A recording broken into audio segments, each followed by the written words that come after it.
స్వచ్ఛమైన నాణ్యమైన గౌదర్పార్ పూజా ఉత్పత్తులు www.gaudarpar.com ద్వారా ఆన్లైన్ లో ఆర్డర్ చేయండి. మీ ఇంటిని దేవాలయంగా మార్చుకోండి. అమ్మ నమస్తే. నమస్తే అమ్మా. అమ్మా ఒక జనరల్ క్వశ్చన్ అన్నమాట. సాధారణంగా మనం పనిచేస్తూ ఉంటాం. అవును. ఇలా పనిచేసేటప్పుడు కొంతమంది కొన్ని పనులు చాలా కష్టపడి పనిచేస్తారు. కొన్ని చాలా స్మార్ట్గా అయిపోతూ ఉంటాయి కొన్ని పనులు. కొన్ని ఇష్టంగా చేస్తారు. మనం పని చేసేటప్పుడు ఏ లక్షణాన్ని అలవర్చుకోవాలి? హార్డ్ వర్కా, స్మార్ట్ వర్కా, లేదా గుడ్ వర్కా? ఏ క్వాలిటీని ఎక్కువగా మనం ఇన్బిల్ట్ చేసుకోవాలి? ఇప్పుడు మీరు అన్న దాంట్లో మూడోది తెలుగులో చెప్పినప్పుడేమో ఇష్టం అన్నారు, ఇంగ్లీష్లో చెప్పినప్పుడేమో గుడ్ అన్నారు. రెండిటికి కూడా తేడా ఉంది. తేడా ఉందమ్మా? తేడా ఉంది. ఇష్టపడి చేసేది వేరు, బాగా చేసేది వేరు. ఎస్ కదా. ఇన్ని రకాల పని, ఏ పని చేయకుండా ఎవరు ఉండలేరమ్మా. తప్పనిసరిగా ఏదో ఒకటి చేస్తారు. అసలు జనరల్గా పని చేయకుండా ఎవరన్నా ఉండగలరా? ఏం చేస్తున్నావు అంటే ఏం పని చేయట్లేదండి అంటే ఉద్యోగం చేయట్లనే ఉద్దేశంతో చెప్తారు. కానీ అట్లా కాకుండా ఏ పని లేకుండా ఎవరన్నా ఉంటారా? ఇంట్లో కూడా పని చేయకుండా అలా కుర్చీలో కూర్చోబెట్టి అన్నీ అందిస్తున్నారు అనుకోండి, ఎవరన్నా తింటాం అనేది పని ఉందా? గాలి పీల్చడం అనే పని ఉందా? తిన్నది అరిగించుకోవడం అనే పని ఉందా? ఇవన్నీ జరుగుతూనే ఉన్నాయి కదా. ఈ జరిగేటటువంటివి బాగా జరిగితే బాగుంటుందా, అబ్బా తప్పనిసరి చేస్తున్నానంటే బాగుంటుందా? బాగా జరిగితే బాగుంటుంది కాదు, చేసేటప్పుడు ఆనందంగా ఉందంటే బాగుంటుందా? రెండు కరెక్ట్ అనిపిస్తున్నాయి అమ్మ. బాగా జరిగితే బాగుంది అనిపిస్తుంది, చేసేటప్పుడు ఆనందంగా ఉందంటే మరీ బాగుంటుంది. బాగా జరిగితేనే నేను చేసేప్పుడు ఆనందం ఉంటుంది. నాకు కష్టంగా ఉంటే నాకు ఆనందం ఎట్లా ఉంటుంది? ఇప్పుడు నేను మాట్లాడుతున్నాను, ఇది పనే కదా. ఈ మాట్లాడేటప్పుడు ప్రతి మాటకి నేను వెతుక్కుంటూ అది కాదు మరి నువ్వు అడిగింది అని ఆలోచిస్తే నేను చెప్పేటప్పుడు నాకు సరిగ్గా జరగల, నాకు ఆనందంగా ఉందా? లేదు. అదే నేను చకచకా చెప్తున్నాను అనుకో, బాగా జరిగిపోతుంది అనుకో, ఆనందంగా ఉంటుంది కదా. బాగా జరిగినప్పుడు ఆనందం ఉంటుంది. ఈ బాగా జరగడానికి ఏం చెయ్యాలి? కొంతమంది చాలా కష్టపడతారు. జీవితంలో ఎప్పుడు అడుగు మేము కష్టపడుతూనే ఉన్నామంటారు. ప్రపంచంలో ఉన్న బరువునంతా వాళ్ళే మోస్తున్నట్టుంటారు. అసలు వాళ్ళ మొహాలు చూస్తేనే ఏమిటి ఇలా ఉన్నారు అని అనిపిస్తూ ఉంటుంది. అవును కదా. ఏమంటే అది కాదండి, ఎన్ని పనులండి అసలు అని ప్రపంచ భారాన్ని మోస్తున్నట్టు ఉన్నట్టుంటుంది. కానీ నిజంగా ప్రపంచ భారం మోసే వాళ్ళకి ఆ లక్షణం ఉండదు. మేము చేస్తున్నాము అని ఫీల్ అయ్యే వాళ్ళకి మాత్రమే ఉంటుంది, చేసే వాళ్ళకు ఉండదు. కరెక్ట్. చేస్తుంటే అలసట ఉండదు. మనకి ఒక మాట ఉంది సామెత లోకంలో, కంటికి పెద్దది చేతికి చిన్నదిట పని. విన్నారా ఎప్పుడన్నా? విన్నానమ్మా. అంటే చూడ్డానికి పెద్దదిలా అనిపిస్తుంది, మొదలు పెడితే చకచకచక అయిపోతుంది.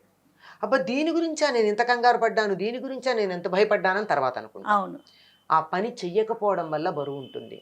చాలామంది ఇంత పని ఉంది అని ఆలోచించి అలిసిపోతూ ఉంటారు, చేసి అలిసిపోరు. చేస్తే అలసట తీరుతుంది. పని అనుకుని అలసిపోతూ ఉంటారు. ఇంత పని ఉంది చెయ్యాలి, రేపు ఇంత పని ఉంది చేయాలి. మీరు గమనించండి, చాలామంది పిల్లలు రేపు పరీక్ష అంటే వాళ్ళ జ్వరం వస్తుంది వాళ్ళకి. ఎందుకు? భయం. రేపు రాస్తానో లేదో అని భయం.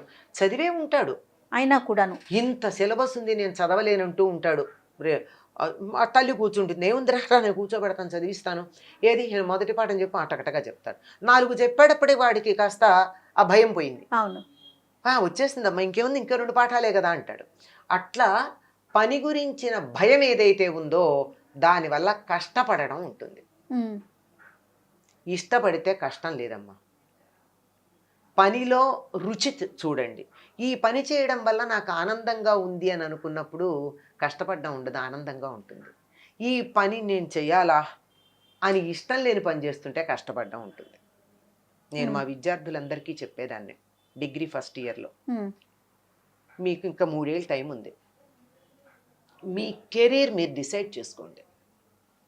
ఎవరో చెప్పింది కాదు, మీకు ఇష్టమైంది చెయ్యండి. ఇష్టమైంది చేస్తే జీవితంలో 70 ఏళ్ళు వచ్చినా మీకు విసుగు రాదు. మీకు ఇష్టం లేని పని చేస్తూ కూర్చున్నారనుకో, కొద్ది రోజుల్లో అలిసిపోతారు. అవును, ఇష్టాన్ని కూడా తెచ్చుకోవాల్సి వస్తుంది. నీ క్రికెట్ ఇష్టం అనుకో, ఇదే ఉదాహరణ చెప్పేదాన్ని. క్రికెట్ ఇష్టం అనుకో, ఆడు. ఏమండి 30 ఏళ్ళు దాటాక ఆడలేను కదా, కామెంటేటర్గా ఉండు. అది కూడా చేయలేను కదా, టీమ్ మేనేజర్గా ఉండు. అది కూడా చేయలేవా? క్రికెట్ సామాన్లు అమ్మే షాప్ పెట్టుకో. You are associated with cricket. So నీకు ఏ రోజుకు ఆ రోజు కొత్తగా ఉంటుంది, ఏ రోజుకు ఆ రోజు థ్రిల్ ఉంటుంది. ఆ థ్రిల్ అన్నది ఉన్నప్పుడు జీవితం ఆనందంగా ఉంటుంది. దాన్నే మహత్రాయ్ అనుకుంటాడు, వౌ ఫీలింగ్ అంటాడు. ఆ వౌ అబ్బా అన్నది ఉండాలి. ఆ థ్రిల్, ఆ ఎక్సైట్మెంట్, ఆ వౌ ఫీలింగ్ ఉన్నంత కాలం వయస్సు శరీరానికి వస్తుంది కానీ మనస్సుకు రాదు. అప్పుడు కష్టం అనిపించదు.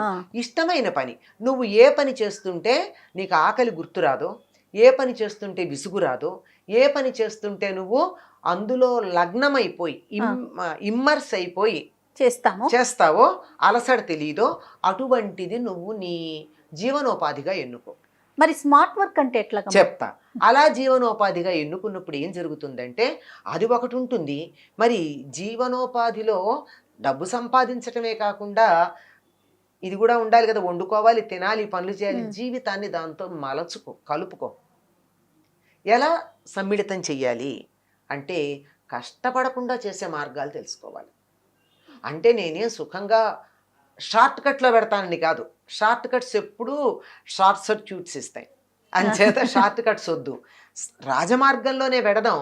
అన్నింటినీ సమ్మిళితం చేసుకో. దీన్నే భగవద్గీతలో ఏం చెప్పాడు? యోగ కర్మసు కౌశలం అన్నాడు. యోగం అంటే ఏమీ లేదమ్మా, కర్మలలో కౌశలము.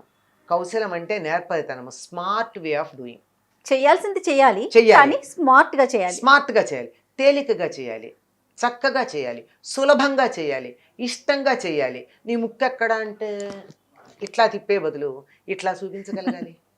కొంతమంది అక్కడికి వెళ్ళావు కదా, ఏం చూసావు, ఫలానా పని అని చెప్పామనుకోండి, వెళ్ళేదో పని చేసుకురా అన్నాం, ఆ పని చేసుకొస్తారు, అది పని.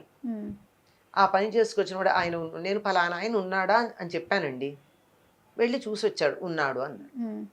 తెలివిగా మామూలుగా ఒక యావరేజ్ మనిషి ఉన్నాడండి అన్నాడు. అదే స్మార్ట్ బాయ్ అయితే ఏం చెప్తాడు? ఉన్నాడా, ఇంట్లోనే ఉన్నాడా, ఉన్నాడండి. ఎక్కడికన్నా బయలుదేరుతున్నాడా, అది చెప్పాలి. ఉన్నాడండి, కానీ నేను వెళ్ళేటప్పటికి షూ వేసుకుని గుమ్మంలోకి వస్తున్నాడు, సో తను ఎక్కడికో వెళ్ళబోతు అన్న సంగతి అది కూడా స్మార్ట్ ఫెలోకి అయితే తెలుసు. స్మార్ట్ ఫెలో అది కనుక్కుని చెప్తాడు. ఈ స్మార్ట్ ఫెలో కానివాడు పుల్లయ్య వ్యాపారం వెళ్ళొచ్చాడంటారే, అట్లా వెళ్ళొచ్చినాడు ఉన్నాడండి. అంతే. బయటికి ఎక్కడికన్నా వెళ్తున్నాడా, నేను అడగలేదండి, తెలియదండి. పోనీ బయటికి వెడుతున్నాడు, మరి నేను వెళ్ళేటప్పటికి ఉంటాడో లేదో, బయటికి వెడుతున్నాడో లేదో నువ్వేమన్నా కనుక్కున్నావా? కనుక్కోలేదండి. పోనీ వెళ్ళే లక్షణాలు ఉన్నాయా? లుంగీ కట్టుకుని ఉన్నాడా, ప్యాంట్ షర్ట్ వేసుకుని ఉన్నాడా? నేను గమనించలేదండి. ఉన్నాడా అని అన్నాను, లోపల ఆయన మనిషి కనపడ్డాడు, వచ్చేసానండి. ఇది నార్మల్ వర్కర్ పని. స్మార్ట్ వర్కరు ఆయన ఎక్కడున్నాడు, ఎప్పుడు ఎడుతున్నాడు, ఏం చేస్తున్నాడు, ఇవన్నీ అసలు చెప్పక్కర్లా, వాళ్ళే కనుక్కొని వచ్చేస్తారు. ఇది స్మార్ట్ వర్క్. దీనివల్ల ఏమైంది? ఇంకోసారి వెళ్ళే పని లేదు. స్మార్ట్ వర్కే ముఖ్యం. స్మార్ట్ వర్క్ కూడా డూ ఇట్ విత్ ప్లెజర్, సంతోషంగా చేయి. జీవితంలో ఎప్పుడో ఆనందం పొందుతామని ఇప్పుడు కష్టపడ్డం దేనికి? ఇప్పటి నుంచి పనిలే ఆనందించడం నేర్చుకో, ఎప్పుడూ ఆనందం ఉంటుంది. చేసే పనిలే ఆనందంగా చేయి. అలా కూడా మళ్ళీ కష్టపడడం అంటే ఏమిటి? తేలిగ్గా అయ్యే పనిని కష్టపడకూడదని తప్ప శ్రమ పడద్దని కాదర్థం. శ్రమ పడాల్సిందే. శ్రమయేవ జయతే అని కదా మనం అంటాం. శ్రమిస్తేనే జయం కలుగుతుంది. అంటే శ్రమించమన్నారు కదా అని ఇలా ఇలా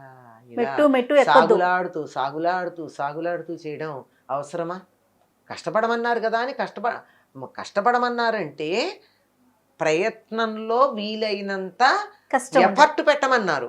అంతేగాని శరీరాన్ని కష్టపెట్టుకుని ఇంతగా చేసి అది నువ్వు సాధించాక దాన్ని అనుభవించే యోగ్యత లేకపోతే. ఇప్పుడు అందరూ చేసే ఒక పని చెప్తా. ఉపవాసం ఉంటే మంచిది అన్నారు, ఉపవాసం ఉంటారు. ఎట్లా? కటిక ఉపవాసం ఉంటామండి. కటిక ఉపవాసం ఉండమని చెప్పలేదు మనకి. ఈ కటిక ఉపవాసం ఉంటామండి, వాళ్ళేమో డయాబెటిక్ పేషెంట్. ఎలా ఉంటారు? మొండితనంగా ఉంటారు. రేపు పొద్దున వారం రోజులు హాస్పిటల్కి వెడతారు.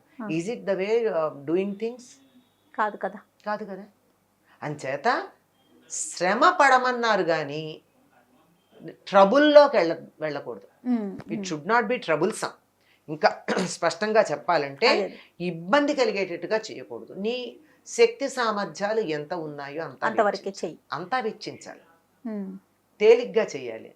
తేలిగ్గా అయిపోయే పని తేలిగ్గా చేస్తే ఆ మిగిలినటువంటి శక్తి ఉందే దాంతో ఇంకో పని ఇంకో పని చేసుకుంటావు. Yes. శక్తిని వినియోగించు. అవును. ముఖ్యంగా ఇప్పుడు మీరు అడిగిన దాంట్లో సరిగ్గా చెప్పాలంటే సులువుగా చెయ్యి, అంటే నేర్పుగా చెయ్యి, ఆ, ఆనందంగా చెయ్యి, నీకున్న శక్తి సామర్థ్యాలన్నీ అందులో వినియోగించు, అంతే. అద్భుతం. నువ్వు మాత్రం కష్టపడకు, ఉమ్. ఇష్టపడు, సంతోషించు, ఆనందంగా ఉండు. ఇది అలానేనమ్మా, తప్పకుండా. Thank you.